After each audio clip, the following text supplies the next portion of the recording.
What if the very things you're trying to hide are the exact things your home needs to feel whole? We live in a world obsessed with flawless spaces, perfectly styled living rooms, color-coordinated shelves, homes that look untouched, almost uninhabited. But real homes aren't museums. They're places where life happens, where things break, where mistakes pile up, where unfinished corners quietly remind us of what we didn't get around to fixing. And somewhere along the way, we were taught that these imperfections mean failure. That clutter is laziness. That wear means neglect. That cracks must be hidden, repaired, erased. But there's an ancient philosophy that sees brokenness differently. A philosophy that doesn't ask you to conceal the cracks, but to honor them. It's called Kintsugi, a Japanese art form where broken pottery is repaired with gold. Not to disguise the damage, but to illuminate it. The cracks are not weaknesses. They become the most beautiful part. And today, we're bringing that philosophy into your home, not as decor, not as a trend, but as a way of living. This is Kintsugi Living, embracing imperfection to create a home that feels calm, honest, and deeply human. Part 1. Why perfect homes feel unsettling. Before we talk about how to apply Kintsugi Living, we need to understand why the opposite perfection feels so quietly exhausting. Think back to the last time you stepped into a home that felt too perfect. Not clean, not calm, but controlled. The couch cushions stand upright, identical in angle and spacing, like they've been measured with a ruler. The coffee table is bare except for a single decorative book, never opened, never read, placed dead center, as if it's holding its breath. The floor reflects light so evenly, it almost feels polished for inspection. There are no fingerprints on the walls, no stray shoes by the door, no half-finished cup of tea cooling on the counter. At first glance, it's impressive, even admirable. But notice what happens inside your body.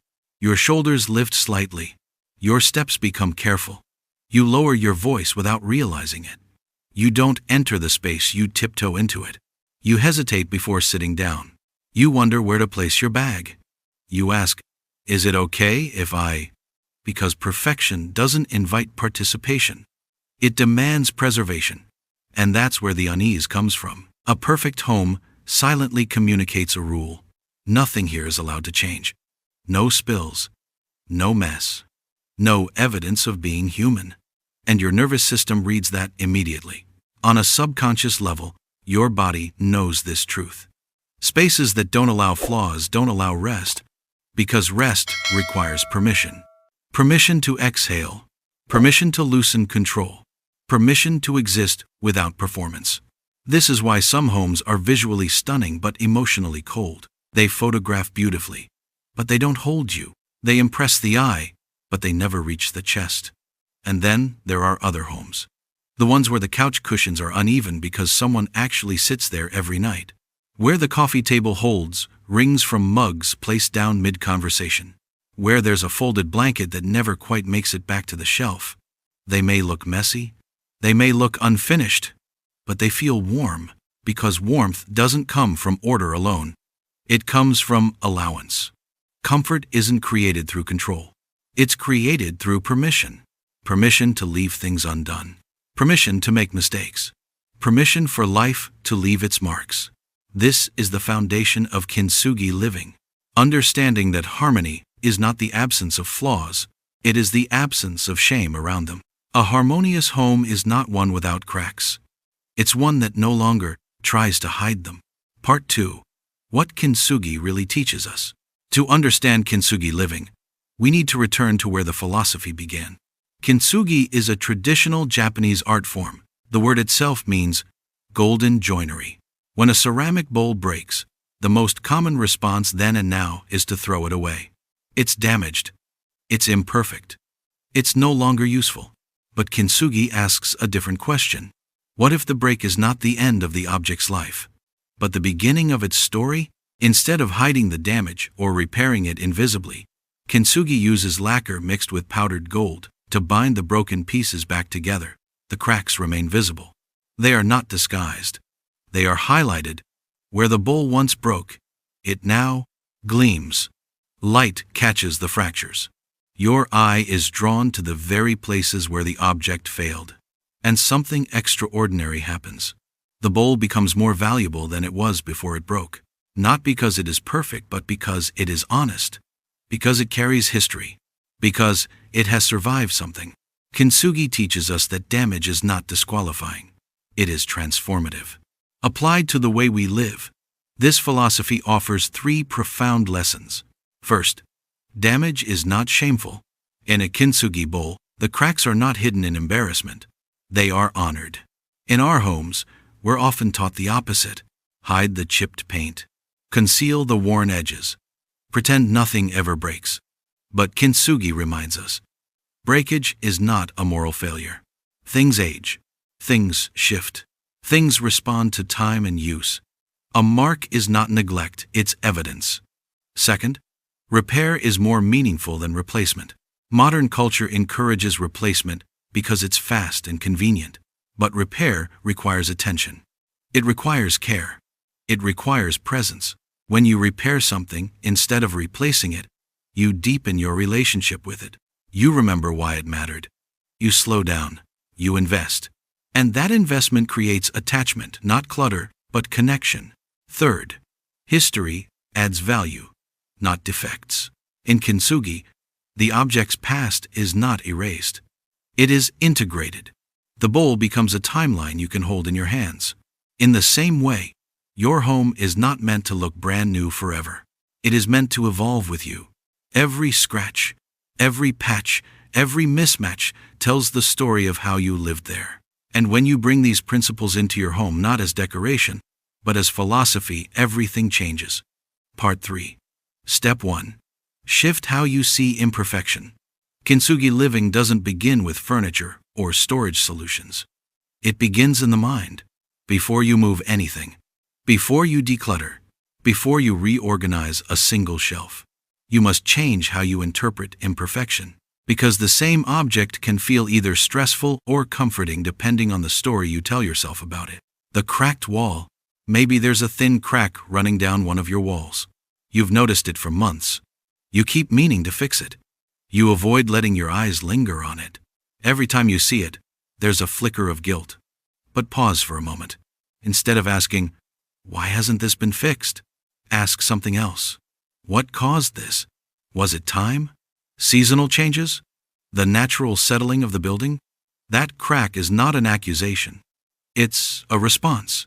It means your home is not static, it's alive, adjusting to the world around it. You don't have to ignore it.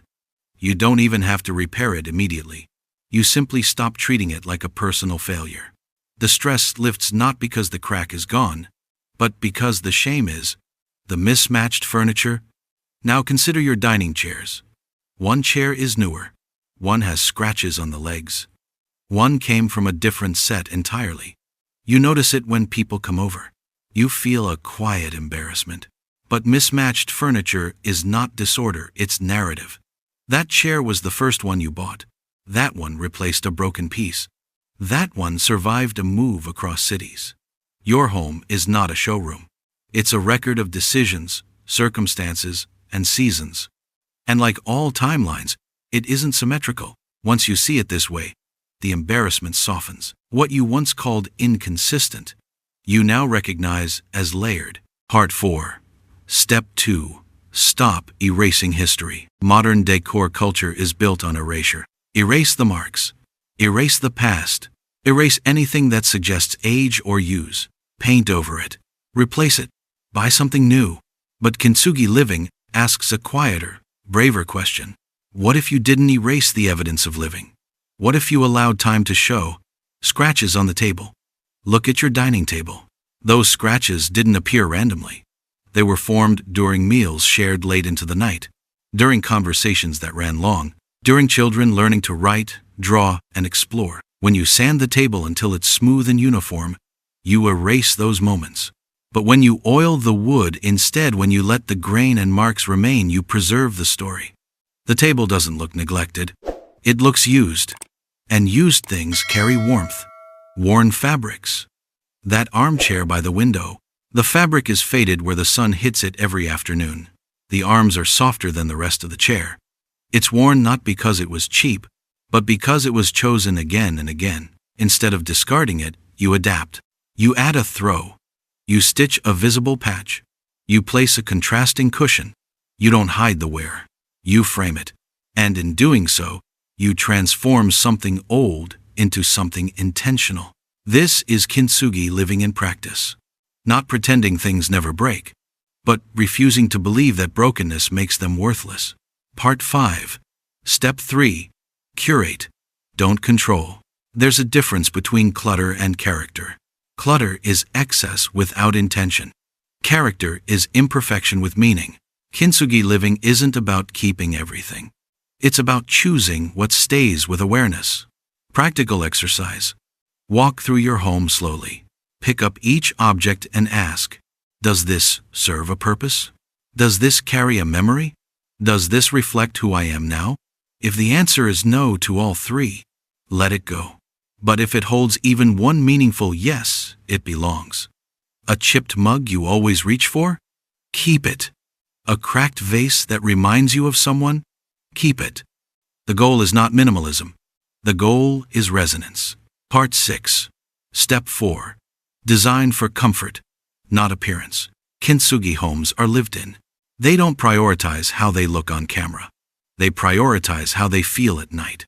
Lighting. Harsh lighting exposes flaws. Soft lighting forgives them. Use warm bulbs. Layer lamps. Allow shadows. Shadows give depth. They soften edges. Textures. Perfection is smooth. Comfort is textured. Wood grain. Linen wrinkles. Hand-thrown ceramics. Let materials show their nature. Avoid over-polishing life out of your space. Part 7. Step 5. Embrace visible repair.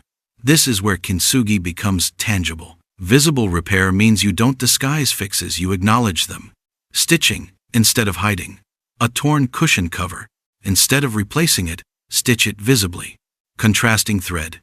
Simple lines. Now the repair becomes a feature. Paint touch-ups. Instead of repainting an entire wall, patch only the damaged spot. Let the difference show. That spot tells a story of care. Part 8. Step 6. Create imperfect rituals. Homes become harmonious through rhythm. Not routines that demand perfection, but rituals that allow inconsistency. The unfinished corner. Choose one corner of your home where nothing has to be perfect. A reading nook. A writing table. A prayer space. Let things pile up there naturally. That corner becomes a sanctuary from control. The slow reset. Instead of daily deep cleans, do gentle resets. Light a candle. Put 3 things back, leave the rest for tomorrow. A peaceful home is not spotless, it's forgiving. Part 9. How Kintsugi living changes you. Something unexpected happens when you stop demanding perfection from your home. You stop demanding it from yourself. You become gentler, more patient, less ashamed of your own cracks. Your home mirrors this shift. It becomes a place that holds you, not judges you. And guests feel it. They relax. They exhale.